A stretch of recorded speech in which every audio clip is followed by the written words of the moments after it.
Muito bem-vindos ao primeiro vídeo deste canal. O meu nome é Rodrigo e neste canal nós falamos sobre espiritualidade, magia e tradições nórdicas. O tema do vídeo de hoje é sabedoria. Quem quer procurar ser mais sábio? Quem procura a sabedoria? E para isso eu trago-vos aqui uma listinha de livros que, na minha opinião, poderão agregar muito na vossa sabedoria se vocês os lerem. Este vídeo acho que é extremamente importante porque, ao mesmo tempo que nós estamos numa era da informação, paradoxalmente nós somos cada vez mais ignorantes. Nós aprofundamos-nos cada vez menos, nós sabemos cada vez menos e é bom nós mantermos aqui uma base de literatura. É importante nós lermos, é importante ler autores corretos, autores que nos tragam verdadeira sabedoria. Muitos autores que depois outras centenas de autores irão usá-los como âncora para estabelecer as suas teorias todas.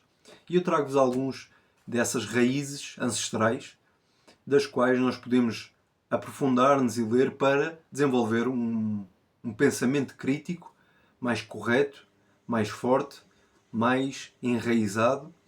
E por isso, vamos então aqui ver, antes de vermos os livros, tenho aqui um conselho para vos dar. A sabedoria de alguém não está em conseguir ler o maior número de livros possível. Óbvio que ninguém vai se tornar sábio lendo apenas um livro, ok? Mas, mais importante que ler é entender, e ainda mais importante que entender é aplicar. Então não basta nós lermos estes conhecimentos e ficarmos por aí. Nós temos que ler para entender, então passar os olhos só também não serve. Nós temos que ler para entender e em seguida nós temos que praticar este conhecimento. Se vocês conseguirem colocar em prática a sabedoria de 3, 4 livros, é muito melhor do que vocês lerem 100 livros e não aplicarem nada. Dito isto, o meu conselho é: leiam com calma, leiam com intenção, desenvolvam-se e procurem praticar aquilo que aprendem nos livros, ok? Dito isto, vamos então aos livros das quais eu tenho para vos recomendar. O primeiro livro então é o Tao Te Ching. Este livro é a base do taoísmo. Neste livro nós aprendemos algo que nos pode ser muito útil na vida de hoje, que é a não ação, o não praticar.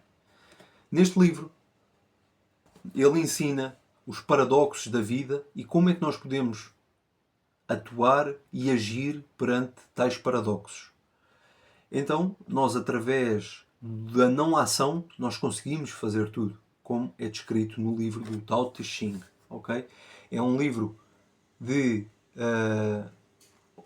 origem oriental e é a base de uma tradição inteira que se baseia neste livro, que é composto por pequenos poemas, como vocês podem ver aqui,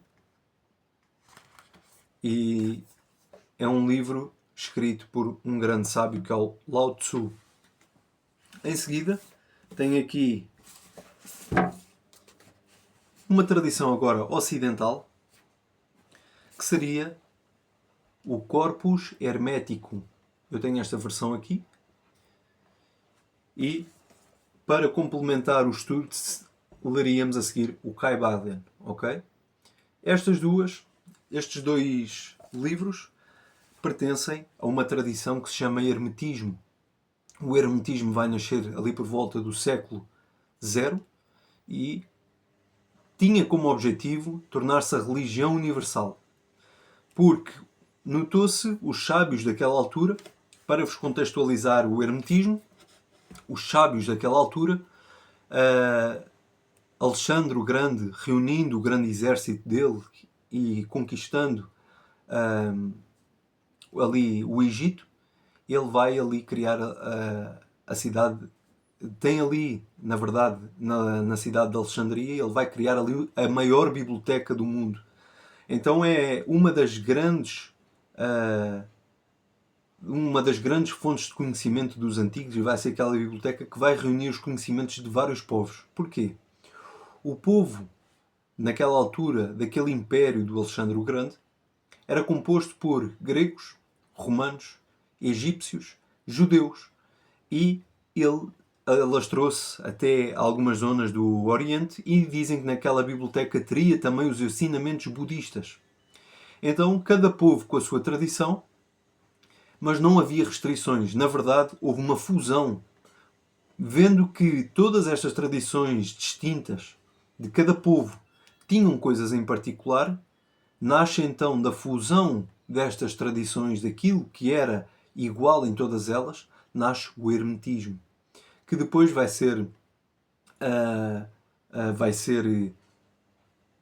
desenvolvido na era neoplatónica e vai ter várias escalas, mas o hermetismo então seria a base de uma filosofia religiosa que depois vai dar origem ao famoso livro do Kybalion. Este é muito mais recente. Este é o livro original, dos textos originais de Hermes Trismegisto, o famoso Hermes Trismegisto, que escreve o Corpus Hermético.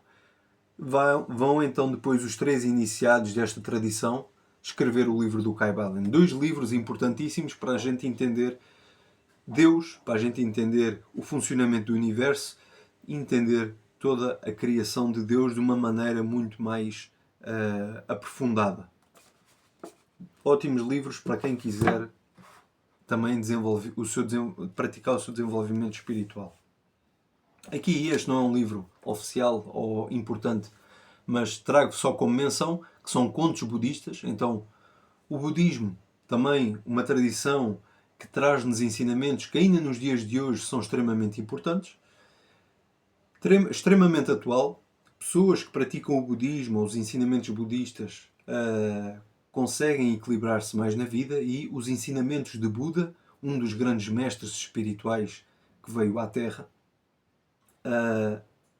pode conter uma sabedoria que quem se aprofundar nela torna-se igualmente sábio. Depois tenho aqui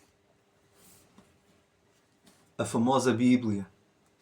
Na Bíblia, acho que é mais conhecida de todas. No entanto, eu vou-vos aconselhar principalmente os ensinamentos de Jesus e os 3 livros do rei Salomão: Eclesiastes, os Salmos e qual é que é o outro? Provérbios, Salmos e Eclesiastes. São os 3 livros do rei Salomão, e eu aconselho-vos esses 3 livros da Bíblia, juntamente com os ensinamentos de Jesus, para quem procura sabedoria prática para a vida. Depois, voltando aqui à Grécia, estoicismo, o pensamento filosófico dos estoicos, importantíssimo para quem procura uma resiliência mental, espiritual para a vida. Os ensinamentos estoicos ensinam-nos a trabalhar com o que temos, agir dentro das nossas possibilidades e não nos preocuparmos com aquilo que está além da nossa pessoa, porque nós não conseguiremos fazer nada e a nossa preocupação também não mudará nada. Então, a gente tem que se preocupar com aquilo que está ao nosso alcance. Ensinamentos estoicos são extremamente importantes. Grandes figuras como Júlio César e outros grandes autores como Séneca e Marco Aurélio eram estoicos. Ainda na Grécia Antiga, aconselho-vos para a sabedoria os ensinamentos de Aristóteles. Okay? E Aristóteles, um dos maiores pensadores que já pisou nesta terra. Ele foi o mentor de Alexandre o Grande e ele desenvolveu grandes teorias que ainda hoje são necessárias para estudo universitário, que são necessárias conhecer. Ainda hoje em matemática, geografia, geometria, vocês conseguem grandes conhecimentos que foram criados por este homem. Muitos ainda não conseguem dominar os conhecimentos que este homem desenvolveu na sua época. Por fim, faço uma menção honrosa aqui aos dois Edas, o Eda Prosa e o Eda Poética, que são a base do conhecimento dos povos nórdicos.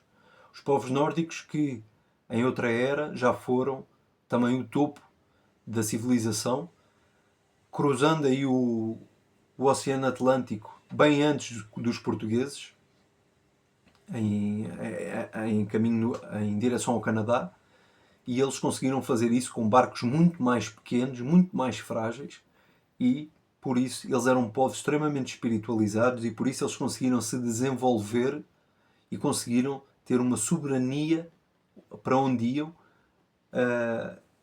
fazendo com que eles se tornassem historicamente relevantes e importantes. Estes são os dois livros. Temos o Eda Poética e o Eda em Prosa. São a base da mitologia nórdica. Okay? A base do panteão nórdico está nestes dois livros. Então, estes livros, como vocês estão a ver, são todos clássicos, são todos livros que trazem a base de algum conhecimento, e é impossível uma pessoa ler e compreender todos estes livros e não se tornar uma pessoa sábia e a sua visão do mundo não ficar alterada. Ok? Então, estes são os livros que eu vos recomendo. Leiam com calma, aprofundem-se e procurem entendimento e aplicar estes conhecimentos na vossa vida, e vocês verão que tornar-se-ão pessoas sábias e que conseguirão melhorias significativas na vossa vida.